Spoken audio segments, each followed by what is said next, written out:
7:40 here on this Friday morning wake-up call. It is time for Friday at the Fuzz. First, want to do the password roundup real quick? Yeah. So what were your 4 passwords this week? If I'd known that, I would have brought them with me. Oh, if you didn't know that, you would have brought them with you. Right. But the thing is, you do know them, right? Well, I don't know them off the top. Well, Monday was bird. Tuesday was... I know today was Sky. Today was Sky. Well, Data was Tuesday. Data was Tuesday. Wednesday was... Wednesday was Country. We got it. Okay. Brian Reeves. Okay, Brian Reeves. We had the Brian Reeves Country conversation beforehand. Yeah. And so you just today's super password was Big. Yes, and we had Cloud and Blue as a couple, and Blue was good. Blue makes Big Country, also one of my favorite bands. I love that song back in the late '80s. Big Country. Big Country. Nice. Yeah. All right. Well, and then we had Big Data. Watch out, Big Brother's watching you. Well, that's why I didn't want to do Big Brother today, because Big Data is kind of. Oh, sure. Was that your reasoning? Big Sky Country, Montana. Gotcha. Yeah, Big Sky, Blue Sky too. Also, and then we had Cloud, Big Bird, Cloud, Blue were 2 wrong guesses, and then we had Paleoecology, which is a little above my head. Yeah, I don't. Yeah, could have been. You never know. I'll have to look that one up. To see how it connects, if it does. All right, I'll toss it over to you. Friday Thank you, Derek. Welcome to Friday with the Fuzz. In studio with me today, as most every Friday, Elgin's Chief of Police, Jeff Swoboda. How you doing today? Fantastic. Good morning. How are you? We're doing well. So what was the answer after all of that? Big. Oh, the answer was big. Yeah. So Monday's password was Bird. Gotcha. Tuesday was Data. Wednesday was Country. We thought that one out. Today was Sky. Got it. And the Super was Big. We talked it out. 10-4. 10-4. Message received. All right. You guys don't use 10 codes. A little But bit. you still don't, do you? Yeah. Okay. Oh, yeah. We still use some. Like 10-4 is pretty basic. Yeah. But mostly we do plain language, which is just say what you got. Yeah. Codes were big with... trying to be able to keep the public from what exactly you're speaking of. Part of it was also speed of the transmission, so you didn't have to tell stories over the radio. You could just kind of say what happened. But as everybody knew what 10 codes were, and times change, it just seemed to be quicker. And we went to plain language probably, I don't know, 15 years ago or 10 years ago.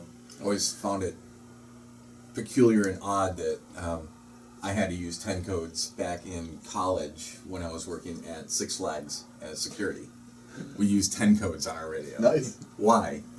You couldn't just say, "Hey, there's a fight," as opposed to "there's a 10 whatever." Right. It's good practice. There's a 1050 PD in parking lot L. Vehicle accident. PD was physical damage or property damage.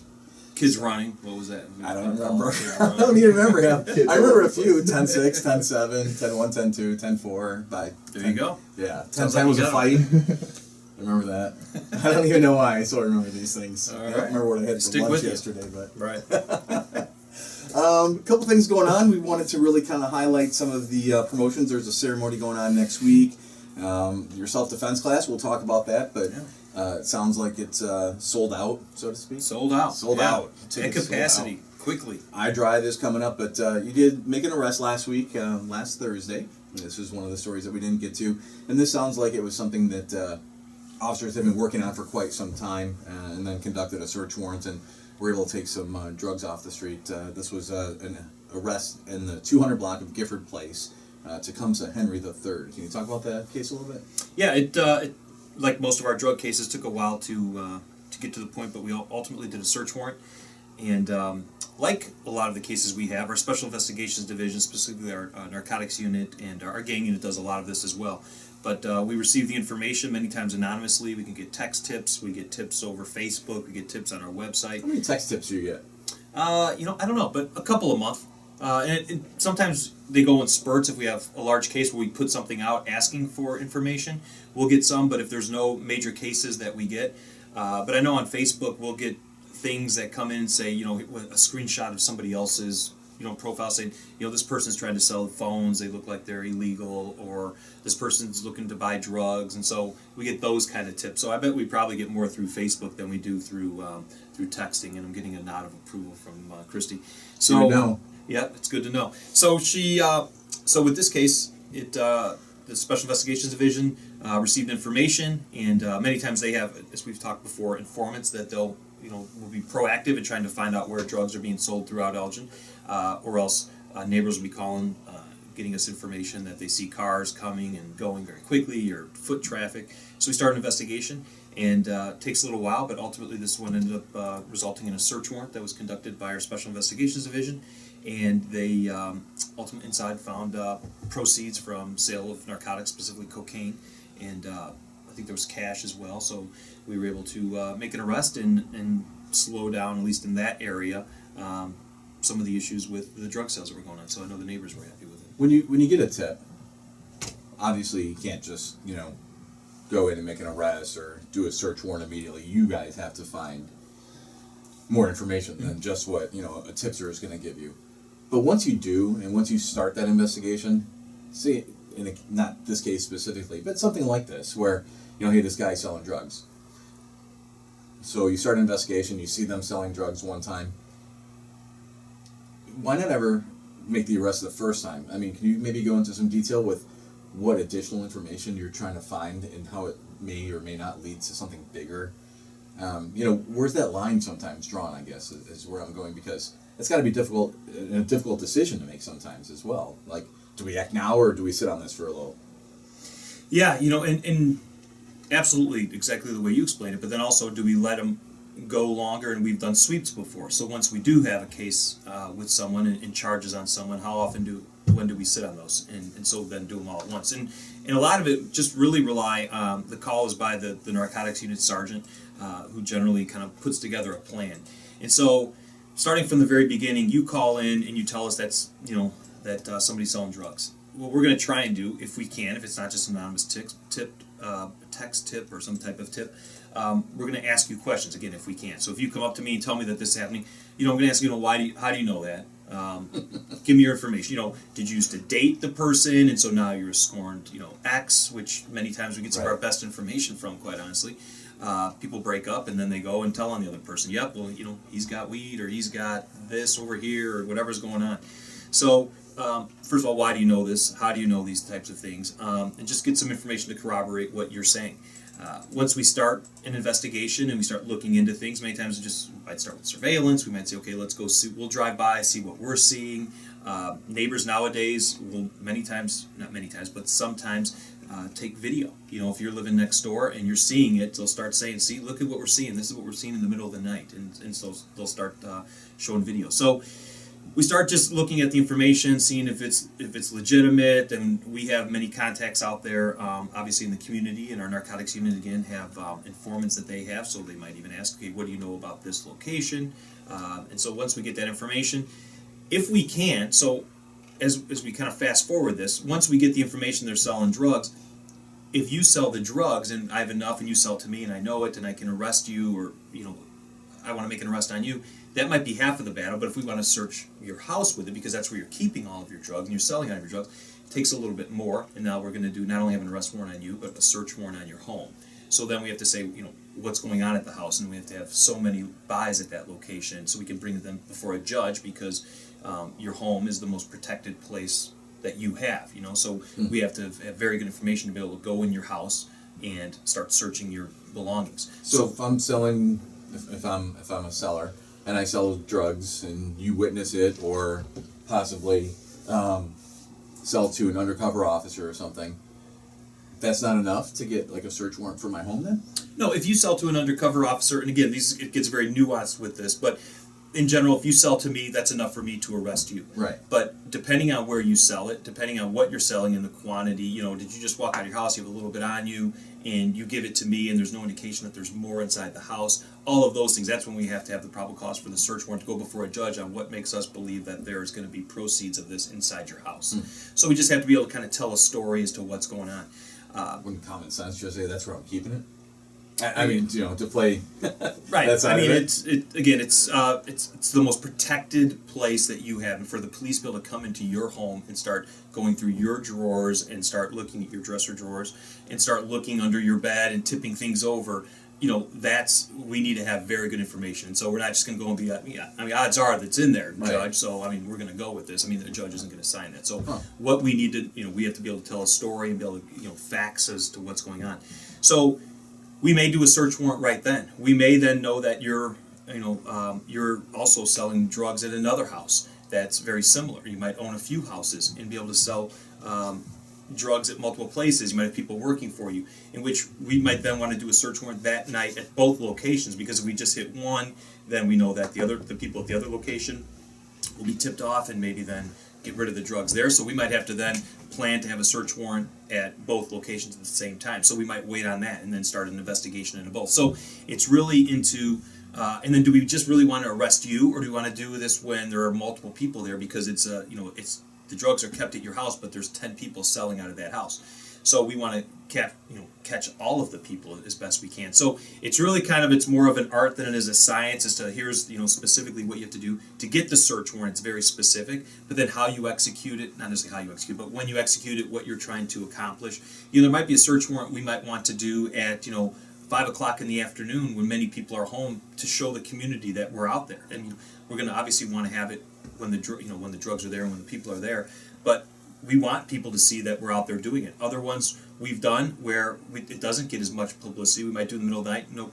The neighbors may all be sleeping. You don't want them to know because they could those be people put in danger's way, or they may then work for the police department. So there's just, it's like I said, each one could make multiple turns. I mean, I do a search warrant at your house, and depending on the level of how concerned we are that the officers might be met with violence once they come in, that may dictate our that will dictate our tactics. And so if we do one that's very low key, where many times we'll knock and we'll tell the person we have a search warrant and we walk in and search the house, versus other times we have to use our tactical response team and actually go in when there's people, they're known to have weapons, they're known to have talked about having weapons on them when the informants or the officers are buying the drugs, they see that the person has a gun on them, they've used a gun in the past. So there's all these things that go in that will then dictate our tactics. So then we might use our tactical response team.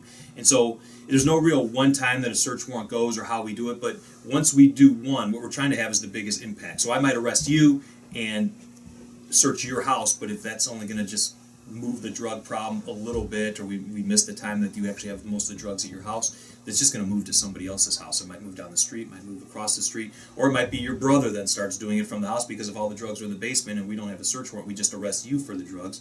We're not going to do much to help with the neighbors, because all that's going to happen is while you're in jail, your brother's going to start selling the same drugs that are down in the basement. So getting search warrants it's obviously extremely technical, and it's something you have to go before a judge and swear that everything is accurate and very specific as to what's going on. You've seen horror stories where search warrants are done on the wrong house, and they thought they were doing the right house, but it turns out to be the wrong house. Somebody may get hurt or killed. So it's a time you're going into somebody's house many times. Obviously you're going to be surprising them many of the times. Sometimes it's while they're sleeping. The police are going to be coming in. So it's a very dangerous time for officers and for the people inside. So we have to do it as safely as possible. So we take doing a search warrant very seriously. And if there's ways that we can accomplish the same result that we're looking for, which is to get our hands on the drugs, make the arrest, and calm down the neighborhood. If we can do that without doing a search warrant, do it in a different way, we will. But that's one of the most the chances of danger to the officer and the person inside are during search warrants. So we don't take those lightly at all. So in the end, we did it there, and we found the drugs, we found the money, and made the arrest. And again, it didn't solve the drug problem, but hopefully it moved it from that block at that place right at that time. We've got a few promotions going on. Looking at the time here on the clock, we only have about 6 more minutes on the show. I didn't take the entire 15 minutes like last week. No, I didn't. And I got a good response, I heard. So. Oh, from last week? Yeah, from last week's show. I got a few shots as far as how much coffee did you have last week? You didn't stop talking. Were you even breathing when you were talking last week? I was fired up. So that's good. I'll let you ask questions this week. So thank you. We've just got a few minutes. I'm here with Elgin's Chief of Police, Jeff Swoboda. You have I know you have a term for this. It's not called a retirement. Oh, Glenn, external promotion. External promotion. Yeah. Commander Glenn Theriault is going to the Belvedere Police Department. Well, if he is, that'd be a surprise to everyone. Sycamore. Sycamore, yes. Thank you. It's out west. It's the Wild West out there. Wild West out there. You know, horse and anyway. I don't know. We might have people listen out there.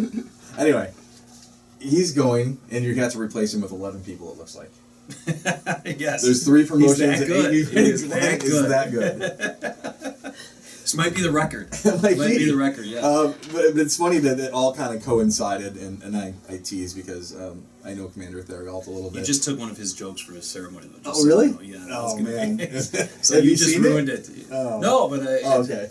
I wrote his comedy for him. Oh, so. you wrote it for him? Yeah. No, I'm kidding. I know. But that was probably going to be something I was going to say. So 3 promotions going on and 8 new hires. Can you talk about that a little bit? Yeah, excited. A ceremony coming up too. Ceremony on the 30th at 3 o'clock, and it's going to be at the center. So we're very excited for Glenn getting a police chief job. Seems like it's getting to be kind of common here. So again, third in the past 3 years. Yeah. I think Cecil was obviously the first, then Lieutenant Lee Rawson, and now Glenn's going to be a police chief. So obviously proud of Glenn, and actually says more about Glenn, but it also says something about the organization and that we continue to turn out leaders. And so Glenn's going out to Sycamore, and with that, Colin Fleury has been named the next commander. And Colin will be on a show here in the coming bits. Adam Schusler as well, so the sergeant is becoming a lieutenant. And Dave Lesko, right? Keeps it coming. Dave Lesko, who's one of our juvenile detectives, and he is I think he's probably been on maybe 15 years or so, and he is going to become a sergeant. So we're excited for everyone. And then, like you said, 8 new hires, 8 people being sworn in. So it's going to be an exciting day for the Elgin Police Department. I was actually part of the interview process for these last people. This was the first time, right? Yep, Fire and Police Commission, and I'm really excited so about this. So before, group. you were the chief of police, and someone would say, "Hey, here's a new officer for you." Yes. And you'd never met him before. Never or talked with him. Now, you may have met him or her, or you have, I for sure. Right. And all these 8 people have come across you before. I've seen the them all. Final nod. Exactly, and so it's kind of with the council that it makes a lot, in my opinion, makes a lot of sense as far as I now at least I'm in the room. I have a vote, but it's not just my say. You know, It's not like I like this person, I want this person. So there's 5 people in the room, and I'm just one of them. 1 of 5, and so the fire chief is also. So I'll sit on hiring firefighters, and he sits on hiring police officers. It really doesn't make sense that you weren't. I mean, to the common person, you would say, how would you not have a say in that? And I think a lot of it kind of stems from years gone by that if I would just hire my friends. I mean, back in the day, where if you knew that was one of the issues with there were multiple reports that came out, but presidential commissions on improving police departments, and one of them was to get away from me just passing out badges to the people who either back in the day when it was a very political era type of thing. So I think it's just gone on from that the police department or the police chief can then not have influence into hiring people. People now look at it and say, well, he should have some. Okay, maybe he shouldn't have total influence. Be the guy, but he should be one of the guys or men and women who pick them. So now I'm part of the commission, and so I was able to do an interview.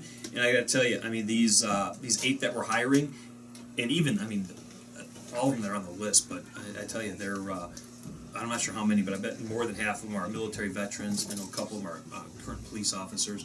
But just you talk about top notch. I mean, people come out and meet them. They'll be able to do a quick intro into themselves after we swear them in. They're going to be able to introduce their family. But just some real solid men and women that I'm very excited to become new Elgin police officers. And this is the ceremony for all of this is taking place on Tuesday, December 30th at 3 p.m. You said the Centre of Elgin? At the Center of Elgin. Yep. Grand Ballroom? Grand Ballroom. So stop on by. I'm sure it'll be a very packed house, and so it'll be a great time. You have a self-defense class. I'm not quite sure why we're pushing this because it's full. It was full in the first day. It is full. I think, yeah. Right? And that's what I heard. It was full within, I think, the first couple hours. So it's tell us about the class a little bit. This is geared toward a particular type of person as well, right? It's just for women. Yeah, and I was actually able to sit in on a meeting that Commander Lally's kind of heading it up, and had the instructors who are going to be teaching it. We have 3 main instructors.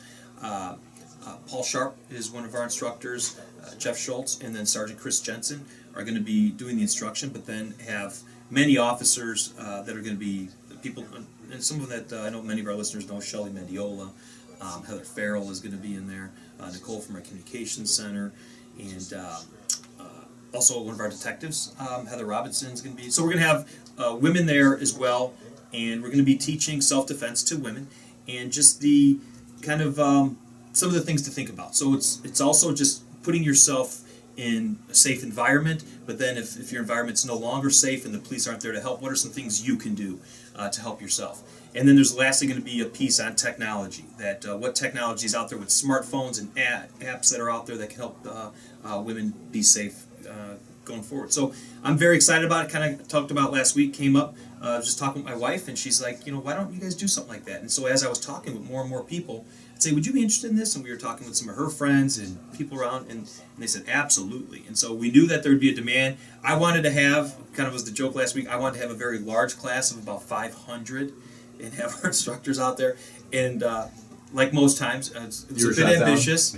And Commander Lally said, you know what, let's make sure we do this right. Let's start small. A little less caffeine. Let's get exactly. Let's make sure we have enough instructors. Let's see the program. Let's do 50 and see how that works, and then maybe we'll go for that. So I said, yeah, probably a good idea. So we're doing it with just 50, and it was filled up right away. But there'll be more to come. We've already had multiple people saying, when's the next class?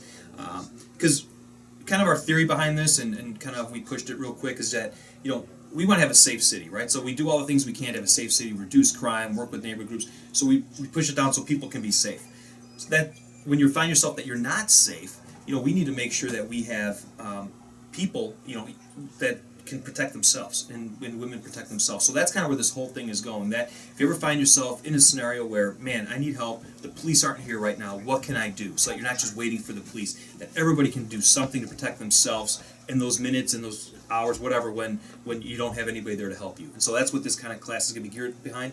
And a lot of it's going to be talking about trusting your gut. And there's a nice piece I know Officer Sharp is going to be handling that just talks about, women, but even men, man, just trust your gut. And when something's not right, believe in it. Don't worry about not being rude. You have the right to tell somebody, get away from me. Stop talking to me. I don't want to talk to you. You have the absolute right to tell people that you're in control of yourself. And if people are bothering you or people are doing things that you don't like, man, you need to do that. And so it's just kind of to reaffirm that to women specifically. And I think it's going to be a great class. I think we're getting some T-shirts made for them, and it's going to be a fantastic time. And I'm excited for it. So it's going to be a great program. So there'll be more to come on that. Do we want to talk about iDrive? We can talk about that next week if you'd like, because I know we're running late. Steve Thoren's here breathing down our neck already and telling us to hurry up, let's go. And he's, Santa. All right. Bad Santa. Well, Chief Jeff Swoboda, I'd like to thank you once again for coming in, and hope you had a Merry Christmas. I had a fantastic time. Good. I hope everyone did. All Did the you listeners see as family? well. I did, yes. Laura get to see family? Yeah, absolutely, yes. And a quick shout out to Brad Essick and the rest of the officers that showed up last Saturday. We went to Little Angels and just brought in food, sang Christmas carols with the kids there and the parents and the family members. It was just a fantastic event. Probably had, 20 or so police officers that were there, and civilians. Christy and Sherry were there, and so many people. And it was a great event over at Little Angels. They do run an absolute fantastic facility, and it was just great to see the smiles on the kids' faces. And thank you to all the officers as well that had to work yesterday, that weren't able to spend time with their families because they had to work. Yep, we're always there, exactly. Yep, and a lot of people brought in things. It was nice. So not only the firemen get all the stuff, a lot of people drop off the stuff at the fire department, which they absolutely deserve it, but a lot of people dropped off some things for the officers as well, some cookies and things, so the officers were able to enjoy a little bit as well. So thank you, Merry Christmas, Happy Hanukkah, everything of the holidays, and here's to 2015. It's going to be a fantastic year. Thank you for all you do, and thanks for coming in today, Jeff. Thanks for having me, guys. You're listening to AM 1410 WRMN and Elgin.